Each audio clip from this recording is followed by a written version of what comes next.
legendary! Welcome to another video, guys. I'm Kris O Five, and today we'll talk about the best and worst decks to craft before the Hearthstone rotation. There are a lot of things to consider before crafting decks right now, so make sure you understand your situation before you throw away your hard-earned dust. Drop a like if you enjoy what I'm doing, and subscribe if you're new. But now, let's get into the video.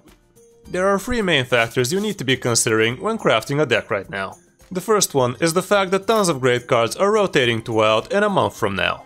The rotating sets are Witchwood, Boomsday and Rastakhan's. I already showed you them in a previous video of mine, but if you want to see them in detail, click on this card. It would be a horrible idea for you to craft decks with those cards in them, especially if you're not a Wild player. The second factor is the amount of dust you will be left with. We should be getting a Hall of Fame announcement any day now, and with that you will know exactly how much dust you will need to maximize your dust gains from the Hall of Fame. It would be wise to save as much dust as you can, especially if you don't have a lot of the classic cards, because sometimes the Hall of Fame could cost you up to 20k dust if you want to get the maximum dust return. If you want to check out my detailed Hall of Fame guide, you can click on this card as well. The third factor for crafting decks before a rotation is figuring out if that deck will remain relevant in the new expansion. This one is a bit tricky, but more often than not, we should be able to make an educated guess of which decks will remain strong even after the new cards start pouring in. Let's start off with the 5 worst decks you can invest into right now, and after that I will give you 5 great options too.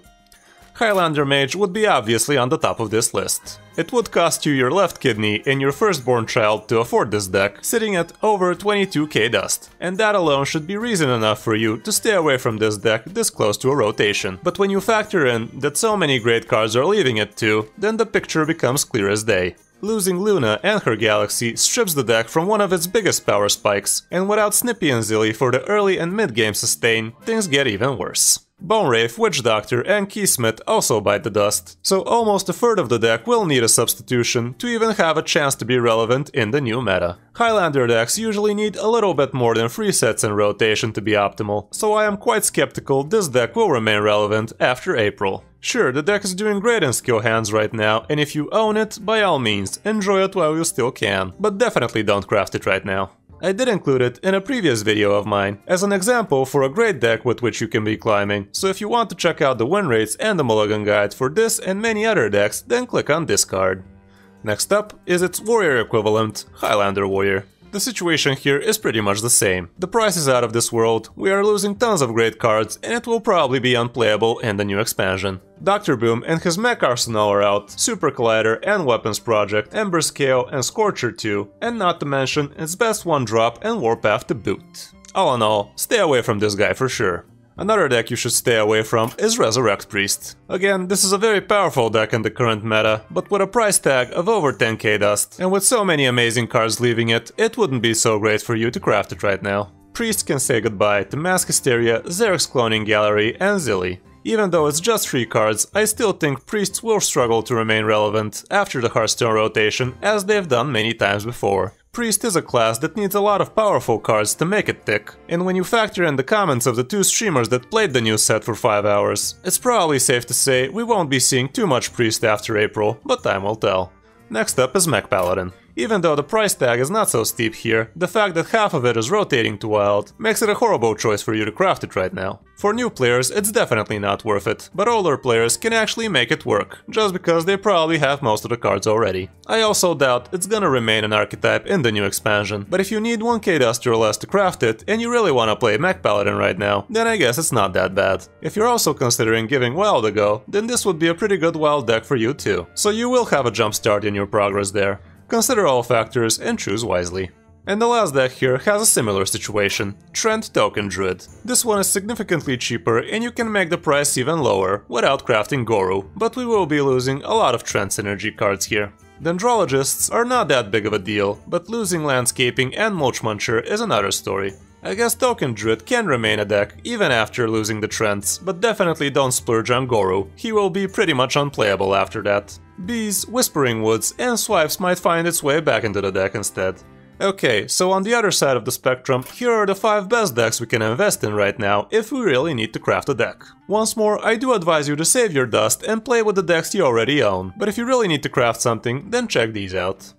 On the top of the list should be Dragon Hunter. This is what peak performance looks like right now. It's very fast, it's not expensive, and it's very consistent. It couldn't care less for the rotation, and you can even say it's actually happy that those are rotating, since no more Zilliax. Currently, it's sitting at the top of tier 1 from rank 5 to legend, and it runs Leroy too, which any player should own really. Dragonbane is included here too, and it's really strong, but if you don't own it, you can probably manage without it too, even though it can help you to close out a lot of games. The only problem here is you need to finish Galakrond's Awakening, so if gold is a problem for you, then you won't be able to obtain Rottenness Drake and Frenzied Fellwings, but if that's not the case, then go for it. Face Hunter is also not a bad idea to craft right now, since it's dirt cheap and it can climb you some fast ranks, even though it's not amazing for climbing to legend.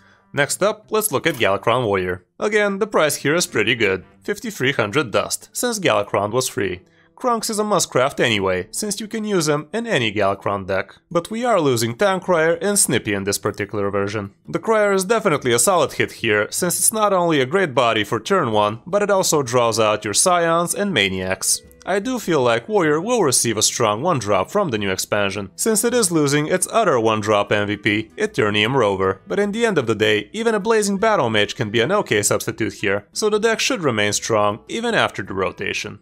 A deck with a similar price would be Galakrond Zoolock. It's just under 5k, but we are losing Grim Rally and the eggs. The deck will need some changes for sure, since after rotation, the Evil Genius will not be that amazing in it either. But the Zoo and Galakrond core will remain the same, and I do think it will remain strong too. Currently, it's not in its best shape, but it can still bring you the legend if you know what you're doing with it. The passive buff to the Galakrond demons is also something to consider, since 6 of the 7 demons that are rotating out were horrible, with the exception of the Inquisitor, which was quite welcomed in a defensive Galakrond play. All in all, Zoo always finds a way back into the meta, so if it won't break the bank for you, then you can definitely go for Gala Zoo. Bumping up the price a little higher, we have Embiggen Druid. Again, we do need the solo adventure here, but on the other hand, we're just losing Zilly. The deck is very strong still, and that probably won't change after April either. Not sure what exactly we will replace Zilliax with, since Witching Hour also rotates, but the new cards might have an answer for that. Cranking up the price to way over what you should be spending right now, let's check out Galakrond Rogue. It's a very powerful deck, but it's too expensive, so that is why I'm showing it last. Even without factoring in Galakrond, this deck is still above 12k dust, and you should definitely not be crafting it if you're missing more than 1 or 2 Legos. But if that's not the case, then this would definitely be worth it for you. Krunks, Flick, Dogwaggle, Leroy and Edwin would be worth the craft for sure, but it all comes down to how much dust you will be left with after that. The only cards we're losing here would be the 2 mechs again, but people were already trying versions without those 2 anyway, and Mana Saber and Skyvateer can take their place even now, or you can just replace them with SI agents. I will be hitting Legend with this deck, if not tonight, then next week for sure, so drop by the streams and check out how we're doing. Thanks a bunch to my Patreon Trim, who's always there for me. If you guys also want to see your names in my videos, as well as a bunch of other cool rewards including a private coaching session, check out my Patreon or hit me up on my socials. If you wish to support me for free instead, and actually earn some cash in the process yourselves, you can also check out Fruit Labs, a cool site where you can check out clips and games from my past streams. Anyway, that's gonna be it for this video guys. Hope this helps you make better decisions about your future dust expenses. A like and a subscribe is always appreciated. Thanks for watching. I'm Kris O Five, and I'll see you in my next video.